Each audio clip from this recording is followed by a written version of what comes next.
L'association a été créée en 2009 et reconnue officiellement en 2010. Elle compte combien de membres? Bon, à sa création, l'association comptait 600 membres. À présent, nous avons 450 membres. Et cela est dû à des intempéries qui se sont passées, notamment la pluie du 1er septembre. On était obligé de déménager certains de nos membres vers Yagma et aussi l'aménagement du canal de Moro-Naba qui a pris une partie encore pour aller vers Basseko et bien aussi d'autres endroits. Donc, elles sont toujours membres, mais pas des membres présents et actifs. Si je parle de 450, c'est celles qui sont présentes, qui travaillent nuit et jour à chaque fois pour l'association. C'est d'elles que je parle des 450. Elles vivent toutes de l'activité des tisseuses? Elles vivent toutes de l'activité de tissage. D'accord.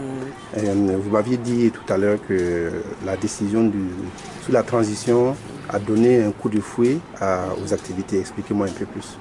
Bon, en tout cas, en toute sincérité, au passage, nous remercions le gouvernement de la transition pour sa clairvoyance à ce sujet parce que leur décision a été vraiment la bienvenue et bien accueillie par les tisseuses. Ils ont décidé le 2 septembre 2015 lors du Conseil des ministres de la transition que désormais le pain de 8 mars sera en Faso d'Anfani.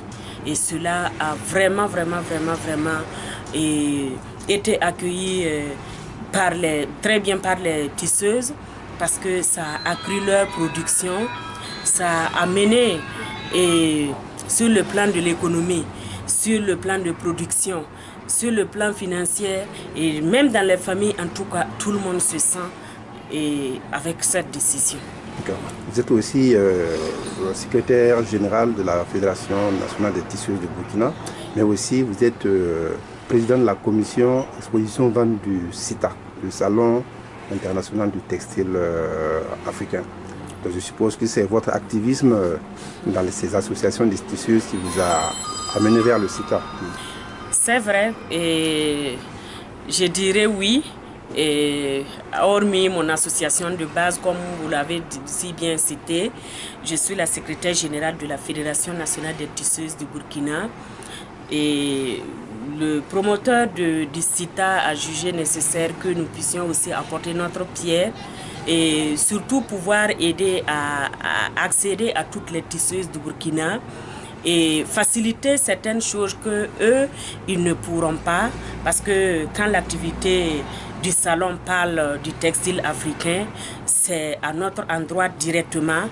Donc ils ont vu cela et nous inviter à prendre la responsabilité de l'exposition vente afin d'impliquer toutes les tisseuses, toutes celles qui sont dans le textile, à s'impliquer pour que cela soit une réussite. Vous êtes président de la commission exposition-vente. Est-ce qu'aujourd'hui, vous pouvez nous faire le point des préparatifs? Bon, je suis la présidente de la commission exposition-vente et à ce jour, je dirais que ça va et ça avance comme on le veut et nous avons constaté la participation des grandes tisseuses. Presque toutes les grandes tisseuses de Ouagadougou, ils seront au rendez-vous. Les grandes tisseuses des différentes régions, ils seront au rendez-vous.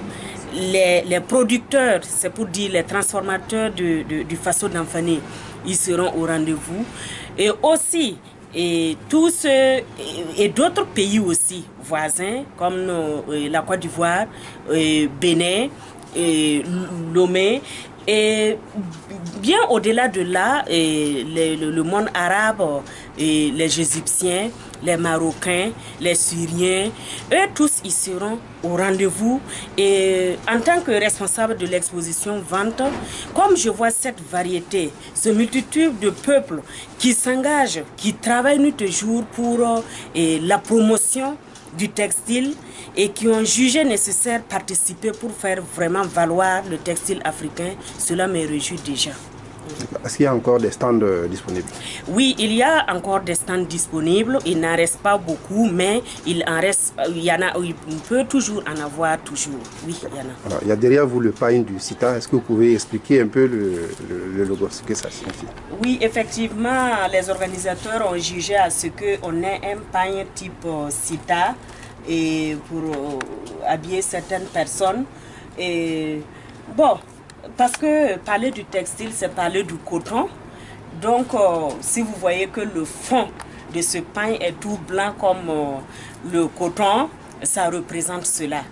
Maintenant, et le logo à l'intérieur, vous voyez les bordures en fond bleu, en fond vert, et représente le CITA dans son fond vert avec le logo. Et on appose tout simplement le logo là-dessus pour décorer, et puis ça fait vraiment la beauté du pagne de CITA.